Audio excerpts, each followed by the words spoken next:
નમસ્કાર કલમ યુદ્ધ સમાચારની સાથે હું છું આપની સાથે પાયલ બામભણિયા। તો જોઈએ આજના મહત્વના સમાચારમાં।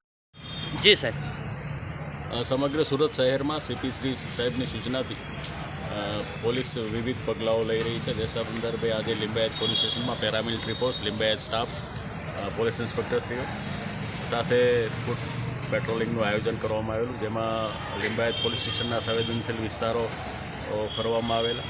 દરમિયાન લિંબાયત વિસ્તારના જાણીતા ગુનેગારો, હિસ્ટ્રી શીટરો એને તપાસવામાં આવેલા, ચેક કરવામાં આવેલા અને કોઈ હથિયારો સાથે મળી આવે તો એના વિરુદ્ધ પણ કાયદેસરના પગલાં લેવામાં આવેલા છે।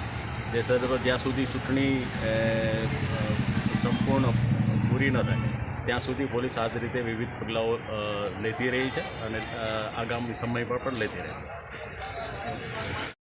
જી સાહેબ, સમગ્ર સુરત શહેરમાં શ્રી સીપી સાહેબની સૂચનાથી પોલીસ આગામી લોકસભા ચૂંટણી સંદર્ભે વિવિધ પગલાઓ લઈ રહી છે, જેથી આગામી લોકસભાની ચૂંટણીમાં શાંતિ અને સૌહાર્દભર્યું વાતાવરણ રહે અને કાયદો અને વ્યવસ્થાના વ્યવસ્થા ઉપસ્થિત ન થાય તે સબબ આજે લિંબાયત પોલીસ સ્ટેશનમાં ફૂટ પેટ્રોલિંગનું આયોજન કરવામાં આવેલું।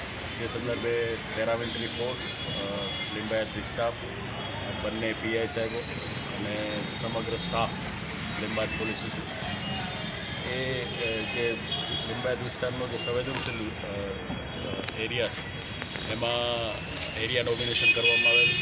જે દરમિયાન વિવિધ હિસ્ટ્રી શીટરો, જાણીતા ગુનેગારો, જામીન ઉપરથી છૂટેલા આરોપીઓ વગેરેનું ચેકિંગ કરવામાં આવેલું અને આ રીતે હરરોજ વિવિધ પોલીસ પ્રોગ્રામ આપી રહી છે। જે સંદર્ભે આજે પણ આ રીતનું આયોજન થયું છે।